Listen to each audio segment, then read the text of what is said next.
The Art of Enough with artist Jay Sullivan. Episode 3, Exhaling the Subconscious.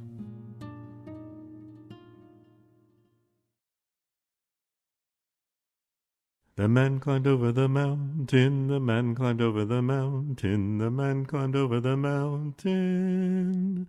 And what do you think he saw? Bum, bum, bum, bum, bum, bum, bum. Welcome to The Art of Enough, a podcast series that can help you understand the causes of not feeling enough and provide some guidance on how psychology, neuroscience, and creative process can help you transcend this and other problematic emotions. Hi, I'm artist Jay Sullivan. In the first podcast, we explored how my adult feelings of not being enough started in childhood. I explained that when I was a young child, my father had a series of bipolar episodes that forced him to leave the house. The 5-year-old me thought it was my fault, and it caused me to adopt a pattern of behavior that I naively thought would keep it from happening again. Namely, my drive to be better, to do more, to be perfect, to climb the highest mountains. In Podcast 2, I explained how I became aware of the childhood experiences and emotions that became the focus of The Art of Enough. I detailed 3 techniques that I used, meditation, psychotherapy, and art making, to help me gain access to the subconscious and understand how these childhood experiences were impacting my adult emotions and behaviors. In this podcast, I will detail another technique for accessing the subconscious and the wealth of memories and emotions that reside there. Breathing. Yes, breathing. Proper breathing is the foundation of meditation, a tool of psychotherapy, an integral part of the performing art, and is a valuable technique for accessing the subconscious and enhancing creativity. The subconscious is an important part of my artistic and psychological practice because the conscious brain can only hold 6 or 7 pieces of information at one time, whereas your subconscious brain holds a lifetime of memories, emotions, and behaviors. Accessing the subconscious increases my self-knowledge and gives me more options for solving any given challenge, which I believe makes me more creative. Now, reaching the subconscious is difficult if you're always climbing the highest mountains. Generally, if you're obsessed with climbing the highest mountains, your life is driven by anxiety. The anxiety that comes with the fear that if you don't do more, if you're not better, if you're not perfect, something bad will happen. The good news is that proper breathing can 1, reduce our anxiety, 2, help us access the subconscious, and 3, increase our creativity. Let's start by looking at anxiety and how it works in the mind and body. The part of your brain that controls your feelings of anxiety is called the amygdala. This is the fear center of your brain, and it controls your fight or flight response. It produces anxiety when it's activated. It's a good thing we have an amygdala. It helps us sense and respond to threats. However, in many people, the amygdala is overly dominant and senses threats in situations where there really are none. This is understandable since, during cave people times, we were surrounded by constant threats to our survival. In modern times, the threats are not so pervasive, but our brain is still on the constant lookout for them, and it causes us unnecessary anxiety. This tendency is increased if we had traumatic experiences in our childhood. The prefrontal cortex is designed to moderate the amygdala. It's the rational part of our brain, analyzing different situations and determining what actions might be best in any given situation. The problem occurs when your amygdala is overly dominant and it overwhelms the prefrontal cortex. This triggers your fight or flight response and results in anxiety in your nervous system. Dr. John Arden, psychologist and author or co-author of 13 books on psychotherapy and neuroscience, spoke to me from his home outside of Santa Fe, New Mexico. He explains the relationship between your amygdala and your nervous system. You have have a autonomic nervous system, or just think of it as automatic nervous system, you have two branches, and people with anxiety, generally speaking, have the activating branch on most of the time. It happens to be called the sympathetic. It's because if you're just sympathetic driven, meaning activated, in the extreme it's fight or flight, then you just see extremes. It's either I'm charged up or I'm not. So what happens if you're kind of too much on the sympathetic branch, your amygdala hijacks your prefrontal cortex. When your amygdala hijacks your prefrontal cortex, you can be in a constant state of anxiety because you lose your ability to gauge which threats are significant and which ones are not. For people in the arts, it can result in things like writer's block or stage fright. Reducing anxiety and gaining back control of the prefrontal cortex requires activating the parasympathetic or calming branch of your nervous system, which has a braking effect on anxiety. There are some tried and true techniques. Again, Dr. John Arden. Mindfulness and self-hypnosis and relaxation training and all those different types of yoga have been practices that people have been using for roughly 2,500 years or so. And in fact, what they're all about is activating the parasympathetic nervous system. Because of my adverse childhood experiences, I was too much on the sympathetic branch of my nervous system, always on the lookout for threats and problems. 99% of the things I worried about never happened. It caused me to be overprepared for these imaginary perceived threats, taking a lot of my time and adding a lot to my stress. So, during the Art of Enough, I looked to integrate activities into my art making and my life that could help activate the parasympathetic system. The goal was to slow me down and stop me from always climbing the highest mountains.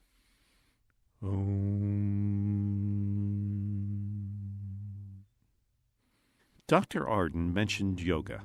Yoga is a great tool for reducing anxiety. Studies have shown that 2 one-hour yoga sessions a week have the same impact as taking anti-anxiety medications. Exercise has a similar effect. Singing is a favorite of mine. It reduces stress and boosts your immune system. Of course, in the previous podcast, we mentioned meditation. All of these activate your parasympathetic nervous system and reduce anxiety.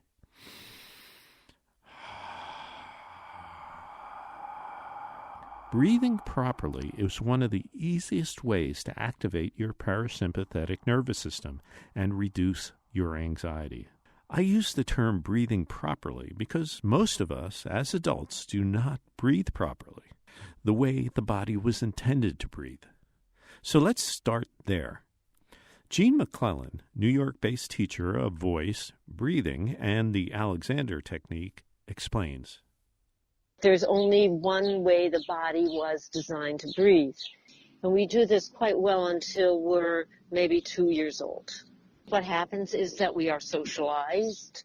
We have stress and anxiety, even if it's the most minimal type, but we tend to become shallow breathers.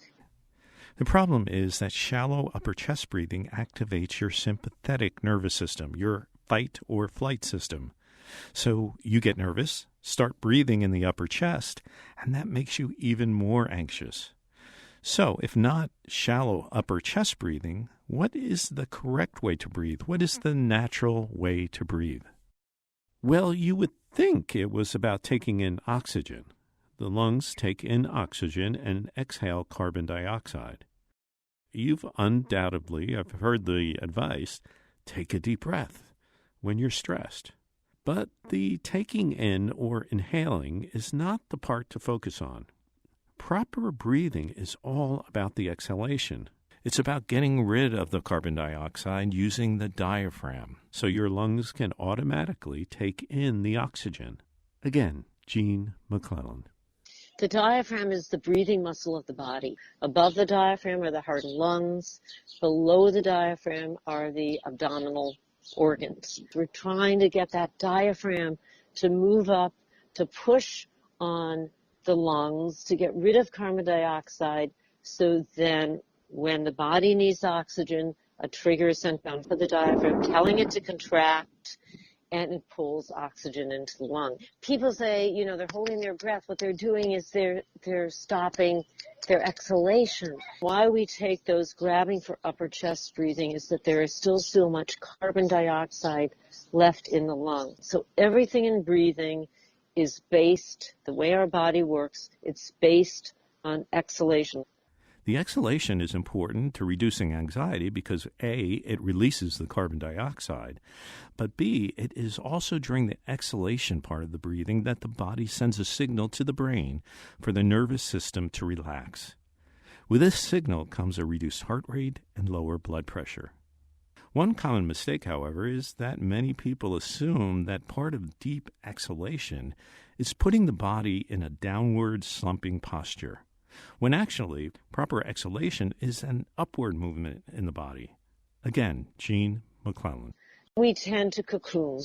We tend naturally to pull into ourselves and down, and we start to feel anxious and we think, yes, well, I should try to relax myself. And so we go down even more trying to, quote unquote, relax. But the very opposite is true. The reason we feel anxiety is because we go down and in and we collapse. The diaphragm cannot move upwards, getting rid of carbon dioxide, which tenses nerves and muscles. When Jean McClelland works with her students, which range from singers to dancers to business executives, she is working to help them exhale better. And to do that, the students have to strengthen their diaphragm. The basic thing to have people remember is that exhalation is up. So you want to encourage the up. A sigh is up, it's not down. A hiss is up, it's not down. Breath for song, it's all and up. And you'll see that sometimes in great singers, their hands inadvertently move up because it's nature in the body to go up. When we strengthen our diaphragm and exhale in an upward direction, we use the full potential of the breath to activate our parasympathetic nervous system, which relaxes our bodies and our minds. But you may say, okay, that sounds great, but what does this have to do with accessing the subconscious and increasing creativity? First, let's define creativity. My definition is that creativity is the ability to see multiple options for solving any given problem, whether you're a writer, an artist, a computer programmer, or an office administrator. As we discussed earlier, the conscious mind can only hold 6 or 7 pieces of information at one time. So, to be more creative, we need to be able to access the subconscious and bring the wealth of experiences and emotions from the subconscious into the conscious mind. Proper breathing is a bridge to the subconscious. When we breathe properly, we have the ability to enter a relaxed, daydreaming state, one that is free from anxiety. Scientists refer to this as eupnea, a relaxed form of breathing in all mammals, where we don't sense any threats. Brain activity shifts from being in the rational conscious brain to the subconscious.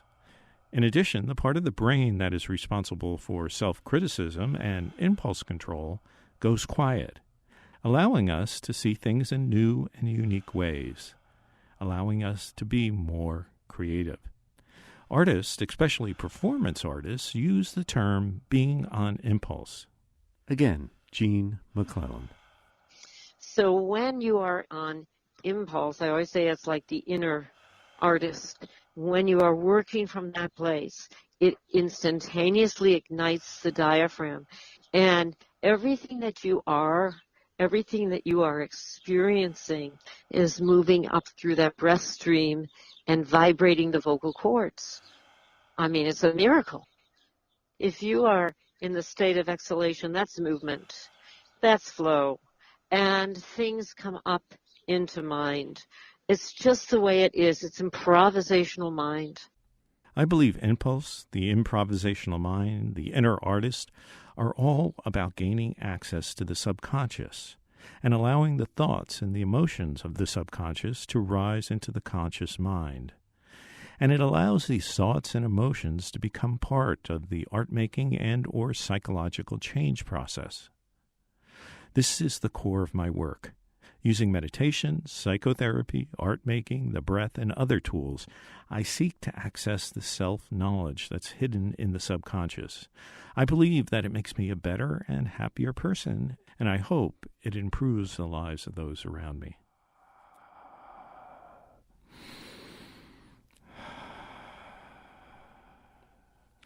In podcast 2, I described how my feelings of not being enough and understanding my obsession with climbing the highest mountains had risen out of my subconscious into my conscious brain over the course of many years, during meditation, psychotherapy sessions, and while creating art. This flow of childhood insights from the subconscious continued during the making of The Art of Enough.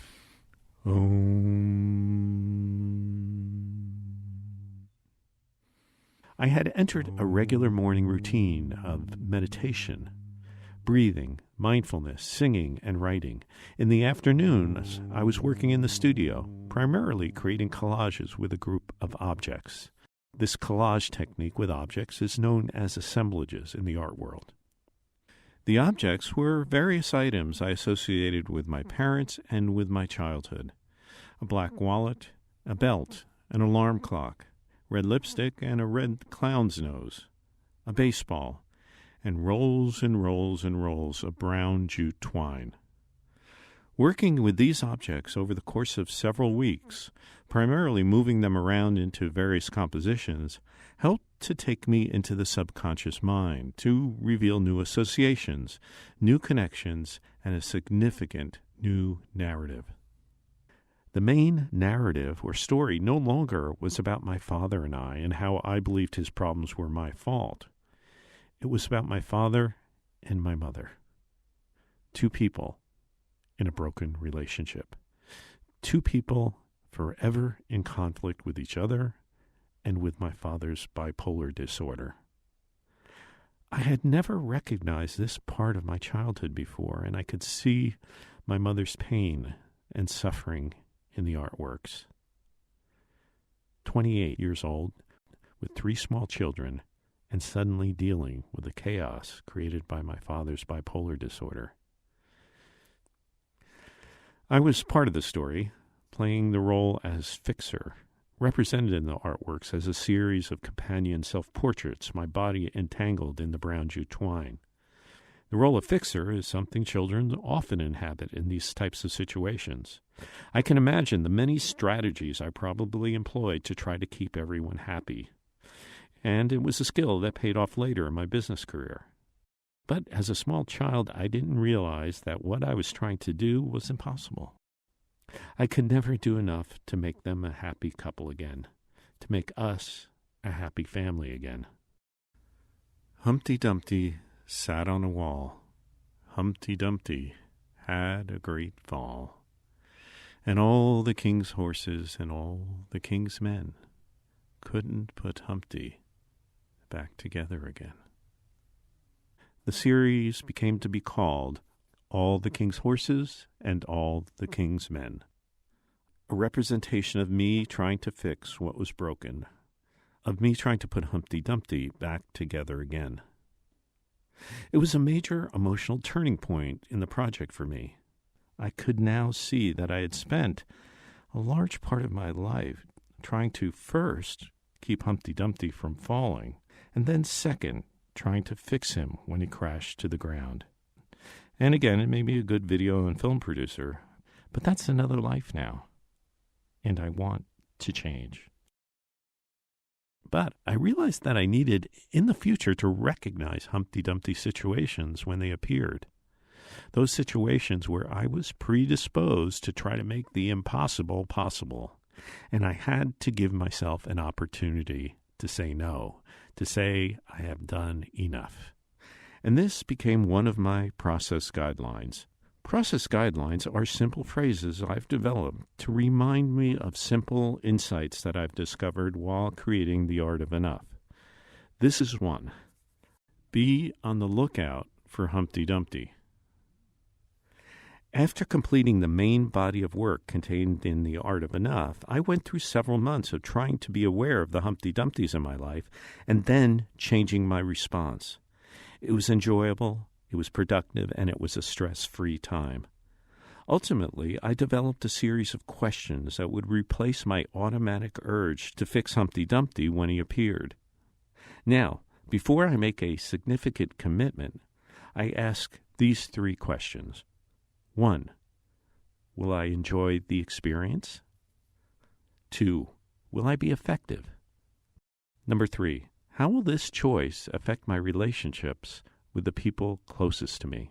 These 3 questions allowed me to be open to new experiences, but at the same time helped ensure that these experiences were filled with enjoyment, achievement, close relationships, and ultimately the feeling that I have done enough.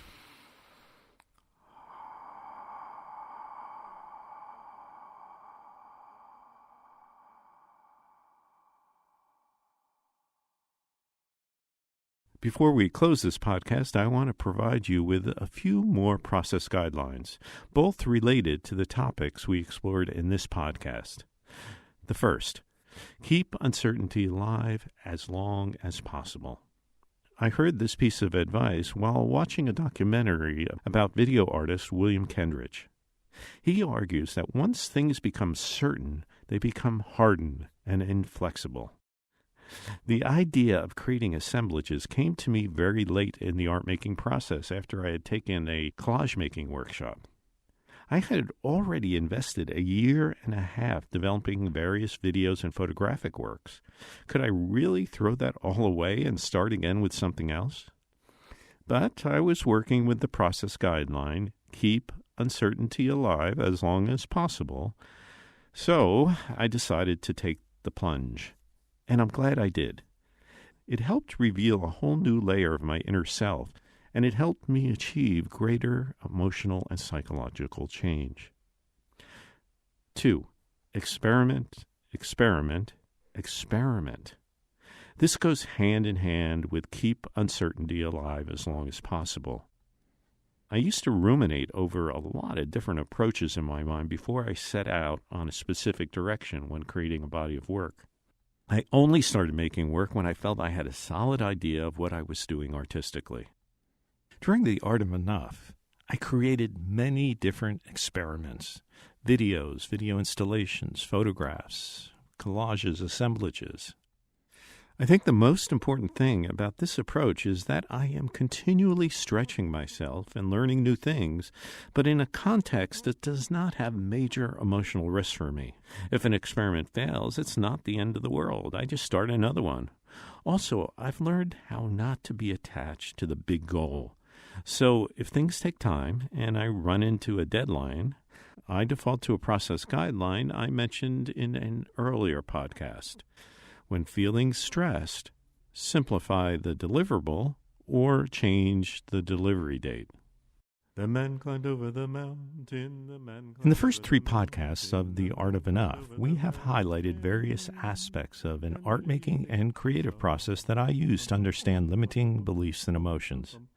In the next podcast, I'm going to take a look at 2 other areas for transcending these limiting beliefs and emotions.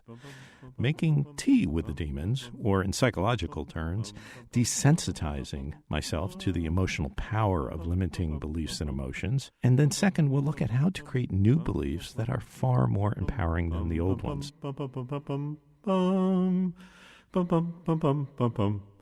I'm Jay Sullivan, and this has been The Art of Enough. And remember, keep breathing.